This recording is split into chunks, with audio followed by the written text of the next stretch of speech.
Right now, in laboratories on every continent, human cells are growing in petri dishes, splitting, doubling, spreading. They have been growing continuously since 1951. They have been in space. They helped develop the polio vaccine. They were used in the first human genetic mapping experiments. They were the basis for the vaccines against HPV and the earliest testing for the vaccines against COVID-19. All of them came from one woman. She never consented to giving them. She never even knew they were taken. And her family, for decades, received nothing, while those same cells built one of the biggest industries on Earth. Her name was Henrietta Lacks, and this is the story of how a young mother of 5, buried in an unmarked grave, quietly became the most important person in modern medicine. Henrietta Lacks was 30 years old in the winter of 1951. She was a black tobacco farmer, born in Roanoke, Virginia, and raised on the same land where her enslaved ancestors had once worked the fields. As a young woman, she had moved north with her husband David to a neighborhood on the edge of Baltimore, chasing the same promise that pulled millions of black families out of the American South during the Great Migration. Steady work, a house, a future for the children. By 1951, she had 5 of them. She was, by every account of the people who knew her, warm, funny, and fierce. She painted her toenails red. She cooked for the whole neighborhood, and she carried a secret. For months, she had been telling her cousins that something was wrong. There was, she said, a knot inside her, a knot she could feel. In late January, she finally went to see a doctor, and she did not have many choices. Baltimore was a segregated city. Most of its hospitals would not treat black patients at all. The one place she could go was Johns Hopkins Hospital, which had a small, separate ward for black patients, and which was one of the few institutions in the region that offered them care. There, a gynecologist examined her and found a lesion on her cervix. It was, he later wrote, unlike anything he had seen before. Purple, smooth, and unmistakably a tumor. A biopsy came back positive for cervical cancer. A few days later, she was back at Johns Hopkins to begin treatment. And here, in a detail that would go on to change medicine forever, the surgeon on duty took 2 small samples from her cervix before starting the therapy. One from the tumor, one from the healthy tissue next to it. He did not tell her. He did not ask her. He did not need to.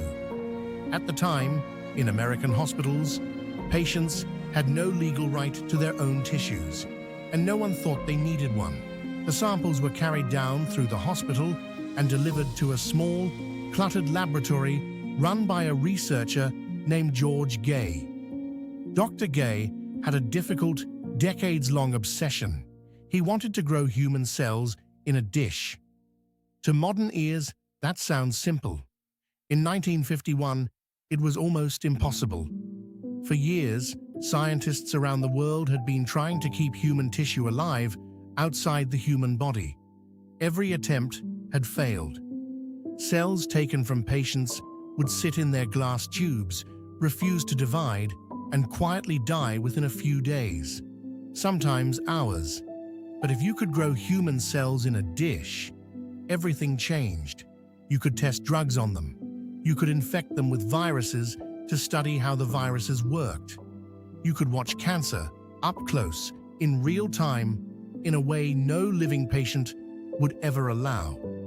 Dr. Gay believed that a permanent, self-renewing human cell line would be the single most powerful tool medicine had ever built. And he was right. He just could not find one. He had tried. His wife, Margaret, ran the lab beside him and spent years fighting the endless contamination that plagued their experiments. Sample after sample died.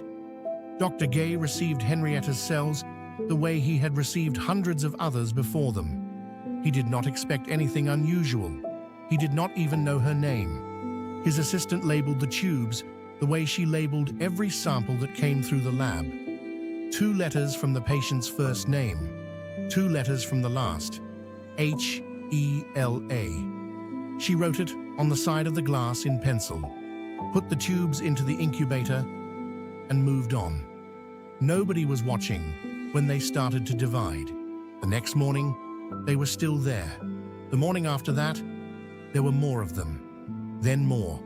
Then more. Henrietta's cells were doubling roughly every 24 hours. In a field where the standard result for 2 decades had been silence, this was extraordinary. Dr. Gay watched, and then he watched again. Then he called colleagues in to look. He was seeing something that no one had ever seen, a line of human cells that would not stop. He named them using the label already on the tube, HeLa. And from the very first weeks, he did something that today would seem almost unthinkable. He gave them away, for free, to anyone who wrote in and asked. He packed them into test tubes with ice. He handed them to airline pilots. He mailed them across the country. He did not want to own the cells. He wanted them everywhere. By the end of 1951, HeLa cells were growing in labs on the East Coast. Within a couple of years, they were on every continent. And they arrived at exactly the right moment in history, because the world had a problem it desperately needed to solve: polio. The virus was crippling and killing tens of thousands of children a year, and the vaccine that Jonas Salk was racing to develop had to be tested on human cells. HeLa cells could be infected with polio and grown in enormous quantities, cheaply and reliably. In 1952 and 1953, a mass HeLa production facility was set up at the Tuskegee Institute in Alabama. One of the most important early jobs it did for Black American scientists, and it produced trillions of cells a week for the polio effort. Salk's vaccine was tested on those cells. Millions of children lived because of it. In the years that followed, HeLa cells went almost everywhere science could send them. They were bombarded with radiation to study the effects of nuclear fallout. They were fused with mouse cells in the experiments that opened the door to modern genetics. And in 1960, they left the planet, riding first on the Soviet Korabl Sputnik 2 and then on the American Discoverer 18, to see how human cells would behave in zero gravity. It turned out they divided even faster. Henrietta Lacks died on the 4th of October, 1951, 9 months after her diagnosis. She was 31 years old. She was buried in an unmarked grave in Virginia. Her cells, at the moment of her death, were already flying across the country in the mail. For more than 20 years, her family knew nothing. Her husband, David, had signed a consent form for an autopsy the day she died. He signed it because he was told the results might help his children someday. Nobody told him that cells taken from her had already been growing in a laboratory for months. Nobody told him what those cells were being used for. Nobody, in any real sense, told him anything at all. Meanwhile, in scientific journals, HeLa was becoming a household name inside the profession. But the woman behind the name was not. When the story of HeLa was told in public at all, it was told with an invented one. Reporters were given and repeated a fake identity, sometimes Helen Lane, sometimes Helen Larson. Even George Gee went along with it. Henrietta Lacks, the actual person, was quietly erased from her own story. Then, in 1973, the family got a phone call. It was not, as they briefly hoped, someone telling them that Henrietta was somehow remembered. A group of researchers had discovered that HeLa cells were so aggressive that they had escaped from countless dishes and quietly contaminated other cell lines all over the world. Cancer studies, drug tests, entire lines of research had been done on cells that scientists thought were something else and were actually HeLa. To clean up the mess, the researchers needed to compare the family's DNA to what was in the labs. That was how the Lacks family learned. In a phone call. Cold, incidental, and asking for something. The reaction inside the family, when they finally understood what had happened, was not simple. Her daughter, Deborah, spent the rest of her life trying to know her mother through the science, obsessively reading medical papers that she did not have the training to understand, terrified that if HeLa cells were being frozen and thawed and shot into space, then some part of her mother was suffering out there. Some of her sons wanted answers, some wanted money. All of them wanted above all to be told the truth. They were not compensated. They were not asked for consent. They could not afford, in some cases, the health insurance that would give them access to the very medicine their mother's cells had helped to create. There is a photograph, taken decades later, of Henrietta's son Sonny in a hospital bed after heart surgery, with a bill in front of him for hundreds of thousands of dollars. His mother's cells built the field that saved his life. His family still had to pay. In 2010, the writer Rebecca Skloot published a book called The Immortal Life of Henrietta Lacks. Slowly, then quickly, the name Henrietta Lacks entered the world. Streets were renamed. A high school was renamed. Statues were commissioned. Johns Hopkins itself issued a formal apology, established scholarships, and named a building after her. And then, in 2013, researchers in Europe published the full genome of HeLa cells, publicly, without ever asking. A genome that also contained, by definition, private genetic information about Henrietta's living descendants. It was, to many of them, the same violation happening all over again, 60 years later. After public outcry, the NIH struck an agreement, giving the Lacks family a seat on a panel that would decide who gets access to HeLa's genetic data. It was a first. It was also still not compensation. Behind the Lacks family's fight sits a question that medicine and the law still cannot answer. Who owns your body? The precedent runs against the patient. In 1990, in a case called Moore versus Regents of the University of California, a leukemia survivor named John Moore discovered that his doctors had, without telling him, patented a cell line derived from his own spleen and made millions of dollars from it. He sued. He lost. The California Supreme Court ruled that once tissue leaves your body, it is no longer yours. To rule otherwise, the court said, would create too much legal risk for medical research. It is still, in most of the United States, the law today. In 2021, the estate of Henrietta Lacks decided to test that logic. They filed suit against Thermo Fisher Scientific, one of the largest biotech companies in the world, arguing that the company had knowingly built a fortune out of cells that everyone now agrees were taken without consent. The claim was unjust enrichment. In August 2023, on what would have been Henrietta's 103rd birthday, the two sides settled out of court. The terms were confidential. It did not end there.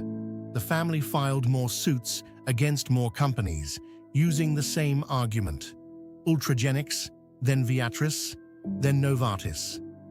In early 2026, Novartis, one of the largest pharmaceutical companies on Earth, settled too. More litigation is still active as of this recording. Each settlement is a private agreement. None of them, by themselves, will rewrite the underlying law. But together, they are doing something new. They are placing a price, for the first time, on the theft that started this story. They are forcing the biotech industry to reckon publicly with a woman whose name it did not use for the better part of a century. And they are asking a question that goes far beyond Henrietta Lacks, because the age of stored tissue is nowhere near over. Right now, in freezers all over the world, sit hundreds of millions of samples taken from ordinary patients during ordinary surgeries. Blood, tumors, umbilical cords, genetic data. Most people who gave them have no idea and no meaningful control over what happens next. Let us try, at the end, to see the scale of what this one woman gave the world. HeLa cells have been used in more than 100,000 published scientific studies. They have contributed directly to research that led to multiple Nobel Prizes. They helped make the polio vaccine. They helped us discover the human papillomavirus and the vaccine that now protects children against most cervical cancer, the very disease that killed Henrietta. They helped us understand telomeres, the caps on the ends of chromosomes that regulate aging and cell death itself. They helped us map genes onto chromosomes for the first time. They helped test the first HIV drugs. They helped test COVID-19 vaccines. By some estimates, if you piled up all the HeLa cells ever grown in every lab since 1951, they would weigh more than 100 Empire State Buildings. Trillions upon trillions of copies of one woman's cervical tumor, still dividing 75 years after the woman herself was buried in an unmarked grave. She never knew any of this was happening. She never had the chance to say yes, and she never had the chance to say no. The industry that grew out of her cells is worth, on any reasonable estimate, tens of billions of dollars. The woman herself died without health insurance in a segregated ward in a city where most of the hospitals would not have opened their doors to her at all. So what do you do with a story like this? You could tell it as a story about theft, and you would not be wrong. You could tell it as a story about how much good came out of a single act of everyday, unnoticed cruelty, and you would not be wrong. You could tell it as a story about the future, about all the samples in all the freezers and what the next Henrietta Lacks will look like, and you would not be wrong. But when her family talks about her, they do not lead with any of those things. They lead with the fact that for most of a century, the world knew her cells and did not know her, that the price of using them was never paid because the person owed it was never named, that her humanity and her consent were smaller than the science they were absorbed into. She saved millions of lives. She never got to choose. And every time you have taken a vaccine or benefited from a modern treatment, some small, invisible piece of Henrietta Lacks was in the room with you. Whether we owe her something back is not really a medical question. It is a moral one. And the world is still, slowly, trying to answer it. Next week, we leave medicine and go somewhere much stranger. A story about a color that had never existed before, an 18-year-old chemistry student, and the accident that dressed the modern world.